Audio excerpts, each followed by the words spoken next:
Hey there, Dr. Barbara Woods here, and today we are going to talk about chronic disempowerment and intergenerational trauma. This is a concept that I came across in a book called Rebuilding Shattered Lives by Dr. John Chu, and it really helped me understand part of the early developmental environment within the transmission of intergenerational trauma. That's why I'm sharing it with you. Who are impacted by intergenerational trauma have a huge degree of significantly disempowering experiences. Their parents may have had them, and the grandparents may have had them, and it kind of travels down into the other generations. It may sometimes look like resistance or lack of motivation, but it's not. And we need to be really sensitive and aware of this. It's important for us to understand how chronic disempowerment impacts the person or the parents can get transmitted to the children and the negative impacts on therapy for both the parent and child. So, we're going to be answering so many questions today related to chronic disempowerment and intergenerational trauma. We're going to look at what is chronic disempowerment? What's the link between developmental trauma and chronic disempowerment? How does chronic disempowerment impact therapy or consultations with parents who may have complex trauma? And what are the best strategies to manage the impacts of chronic disempowerment in therapy? So, we're going to start with the definition of what chronic disempowerment is. And again, this comes from Dr. John Chu in his book, Rebuilding Shattered Lives. And he described this in relationship to complex trauma and dissociative disorders. He said that it starts in childhood when there's developmental trauma that results in the following outcomes. The person who experiences developmental trauma may have a lack of emotional, mental, and behavioral freedom.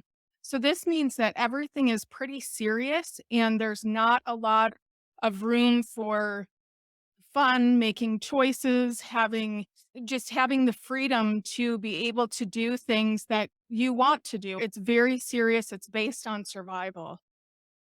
They'll also experience a low sense of control. So they will have probably like an external locus of control where they don't feel like the choices that they make have any impact or influence. So they feel very powerless as they're growing up. They may also have a low sense of agency and autonomy, so they will have difficulty making decisions. They'll have difficulty asserting themselves. They'll have difficulty seeing their place in the world. So there's unhealthy relationships as well that may repeat the patterns of abusive relationships that they've developed early on, or they may end up developing kind of an unhealthy isolation or avoidance of relationships because relationships have been so complicated. So basically, the bottom line is that for these kids and as they grow into adults, life happens to them and they have little influence on the events of their lives. So that's the disempowerment. And it happens so much and so often that it becomes a chronic experience. So now we're going to look at the link between developmental trauma and chronic disempowerment. So, developmental trauma, for a review, is typically relational in nature. It happens during specific developmental periods, and it involves the disruption of the parent child relationship. And this disruption leads to negative impacts. The ones that we're most concerned about here are emotion regulation, relationships and attachment, and some aspects of brain development. So, if these impacts from developmental trauma are left untreated, they may be characterized by several different clusters of things that you'll see in therapy. So, maybe a very negative sense of self. And this is to the level of being hated, or you'll hear the word sometimes damaged goods, or just a really negative sense of self that goes far beyond kind of not feeling good enough. This is an internal kind of self hatred.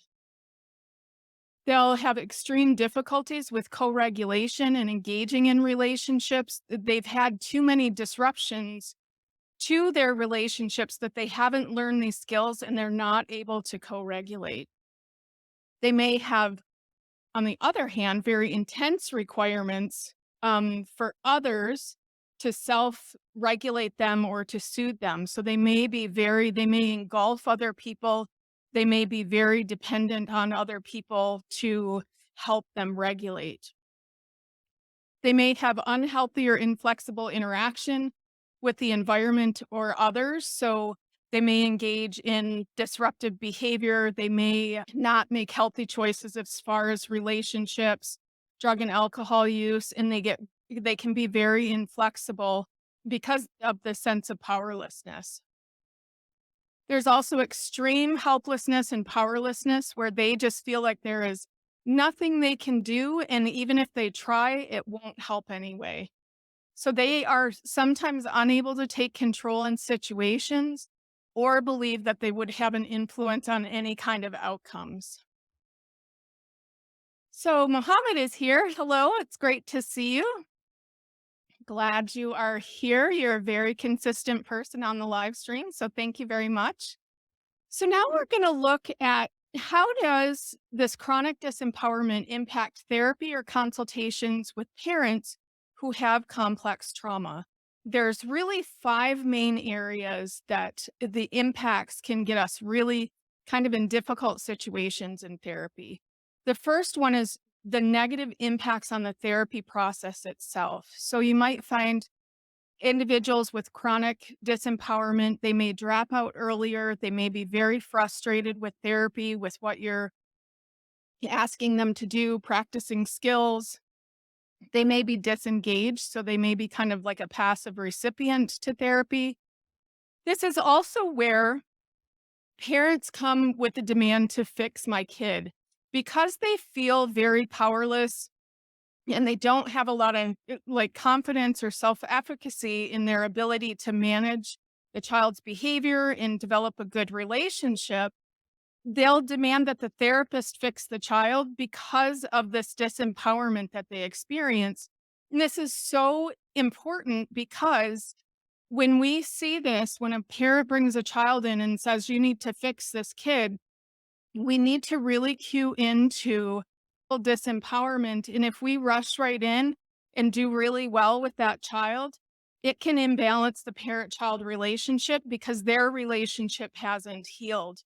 So we need to be really careful of that with chronic disempowerment. And parents, sometimes because we're not in the position of trying to get kids to get up on time, to clean their rooms, to do all those daily things that parents have to do, and we're only with them for a very short period of time. When we establish a healthy, positive relationship with the child relatively quickly, sometimes the parent will become jealous of the therapy relationship and in some cases, they quash it because they feel like it's just kind of putting their deficits front and center. So we have to be sure that we're engaging the parents in a positive way. So the second area is problems with co-regulation. So if a person doesn't have a sense of control or a sense of agency, this is going to show up in the co-regulation. They're going to feel very overwhelmed with any kind of demands or needs for co-regulation that the child may have. They may also use shame-based strategies to not kind of have to deal with their own shame of that gets triggered with this disempowerment and when a child needs co-regulation. So we have to watch for those shame-based strategies because this is part of what has to do with the environmental transmission of intergenerational trauma. They may also use really harsh parenting strategies due to this inflexibility. They just don't see all the options and don't have a sense of control or influence in their relationship with the child. They may have an external locus of control. They may feel like everything happens to them. And they may require others, including the child, for self-regulation. So when you have this flip where the child is needing to regulate the parent, that would be called parentification. And it's really unhealthy for kids to have to be in this role over a long period of time. The next one is the negative mentalization of the child, and that means how the parent views the child's behavior. So, if a child gets upset, starts crying, wants mom, gets clingy, and the parent may interpret that this kid is trying to drive me nuts. And so they have a negative perception or mentalization of the child and the child's behavior. So they may develop a very rigid approach to the child. They may be highly reactive to the child's behavior. There's definitely a lack of attunement. They can't connect with the emotions or things that the child is needing. And they're really bothered by playful behavior and imagination because life is very serious for people impacted by chronic disempowerment. So playful and imagination just kind of goes counter to how serious life is. Next area it may impact is parenting strategies that backfire. So they'll tend to use increasingly harsh strategies, a lot of behavioral interventions that get really harsh and demanding. They have developmentally inappropriate expectations of the child. So they may expect a child 5 years old to sit in timeout for 15, 20 minutes, which is totally unrealistic. And the timeout may actually increase the problem behavior because it's a separation based intervention. And the parent really doesn't have awareness of their own reactions to the child's behavior. So they know they're dysregulated, they're trying to get control of this, but they don't realize how upset or dysregulated they are themselves. So the last area that you'll see impacts in therapy are the child's negative self-beliefs. So you'll see this in this next generation where the child will make negative self-statements. They'll say things like I'm a bad kid, nobody loves me, all those kinds of things where they have a really negative self-perception and they make negative self-statements. And they may misinterpret significant misattunement. So if a child's playing, gets too loud, mom gets angry, and really comes down with a harsh behavioral intervention, between 5 and 7, that child's going to interpret that there's something wrong with me because mom got mad. It's not that mom has some dysregulation happening. They interpret it as like a self-reference. So this is where these negative self-statements come. And they can actually experience a lot of shame and feel like they're just not a good kid. They'll never be a good kid. Or they may also become purposely defiant or oppositional, where they start to act out and attack in order to try to get their needs met. So, this right here, these child's negative self beliefs and this experience of the misattunement that impacts on the parent with this chronic disempowerment, this is where that cycle repeats in the next generation. And this is kind of the roots of it.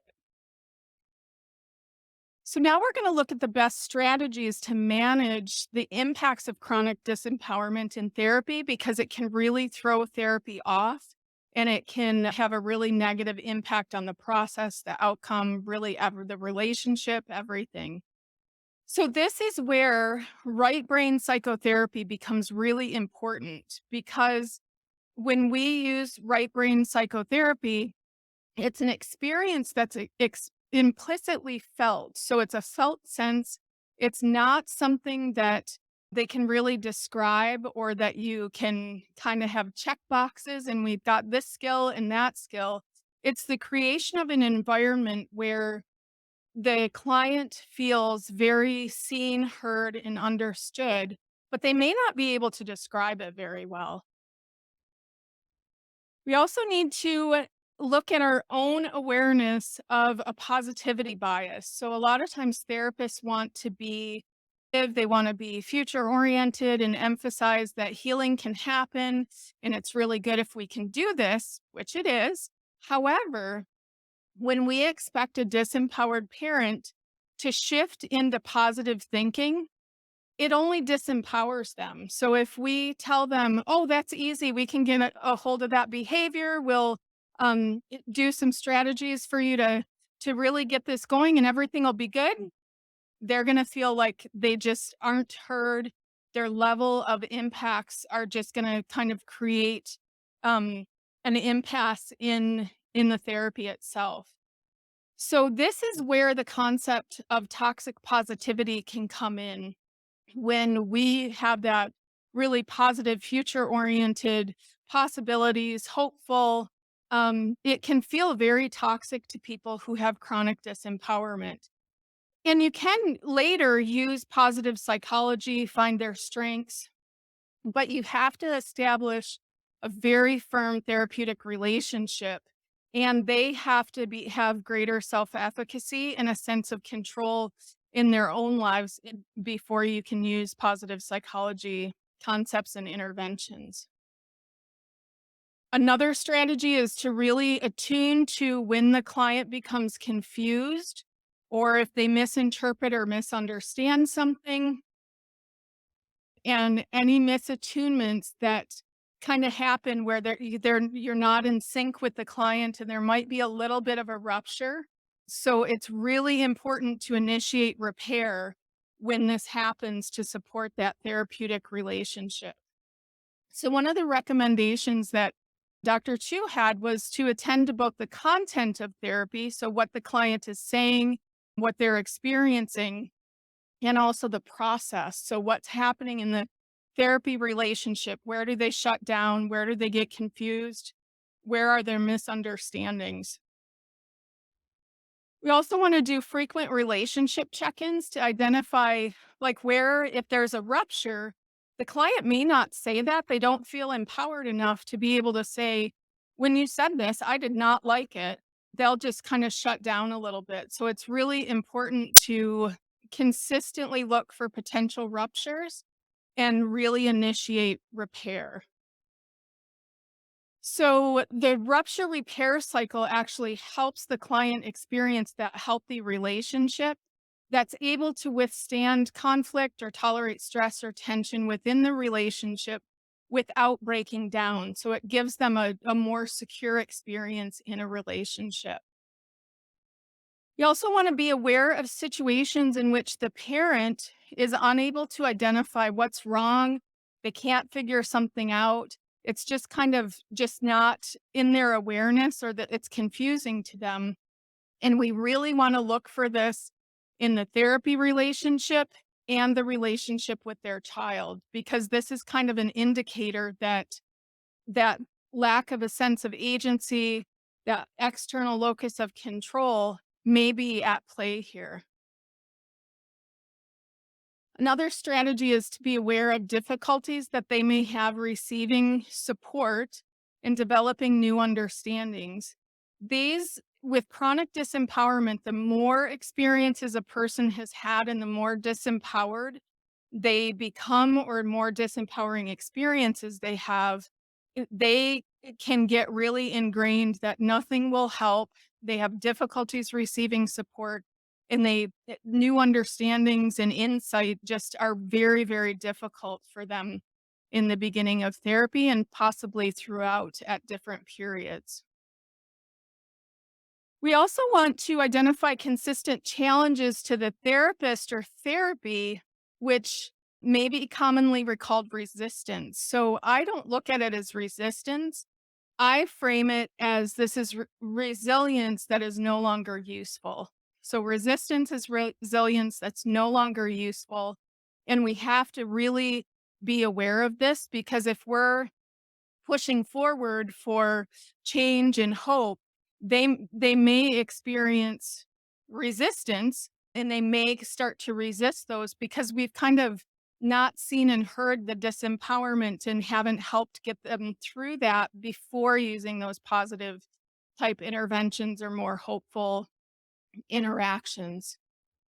So we also have to recognize that these clients, they've required these skills related to control and shutting down influence. They've required these in order to survive. So these are really survival skills that helped them in the past to get through what they were going through, but now they're no longer useful and they're becoming disruptive or possibly harmful.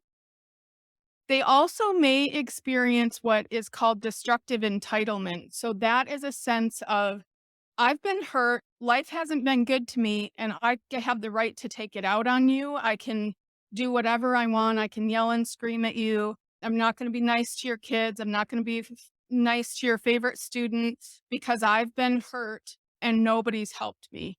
So you may see this with in the parent-child relationship, even where the parent views their own childhood as much more traumatic than their child, so they get frustrated and have difficulty supporting the child, and they feel like they are entitled to do that because of what they went through.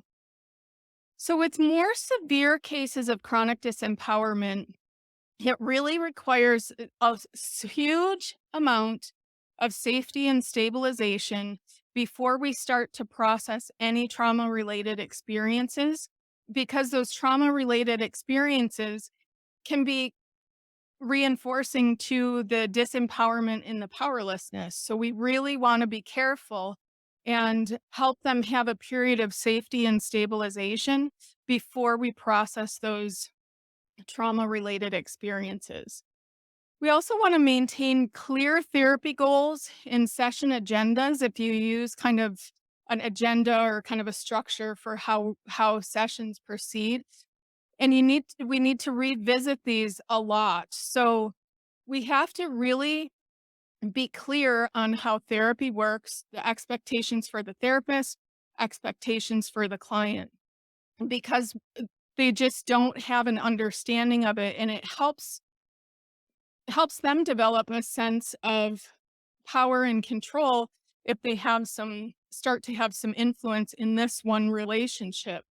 So when there is some growth in progress and they're starting to come out of this disempowerment experience, the client can add to the session agenda, or they might be able to say that they want to work on a different goal, or they might be able to have some influence in the therapy relationship, which is very healthy. So this helps them develop a sense of competence and self-efficacy, that they can have some power, they can make choices, and they can have influence within that therapy relationship. So one of the recommendations that Dr. Chu had was, shame and guilt can be very disruptive to the therapy process because it can either cause shutdown or a lot of dysregulation, and it's just very disruptive. So when a client brings in experiences of shame and guilt, he recommends that we compassionately say, I want you to leave shame and guilt out of this discussion. So it's not denying it, it's not saying they can't have it. We're trying to separate the sense of shame and guilt from what they're experiencing, because if we don't, it just becomes kind of a negative loop that is hard to get out of. So when we're able to identify chronic disempowerment in sessions and in the experience of clients, it can really shift the progress over time. If you're working with a family for intergenerational trauma, it can really help support multiple generations, and it can take that environmental transmission of intergenerational trauma and kind of arrest it in that generation. So we need to frame resistance as a survival skill, or it's resilience that's no longer useful. And all of these strategies help provide a roadmap to support both the parent and the child when intergenerational trauma is present. So, if you'd like to learn more on the impacts of intergenerational trauma in therapy, so those are the difficulties, impacts on the relationship itself, problems with co regulation, all of those things, you can go to 5domainschecklist.com, and you spell five out, FIVE. And there's a free resource and a mini training on these impacts in therapy and how to identify them. So, as always, I hope you have a beautiful day, and I'd love to hear if this was helpful for you.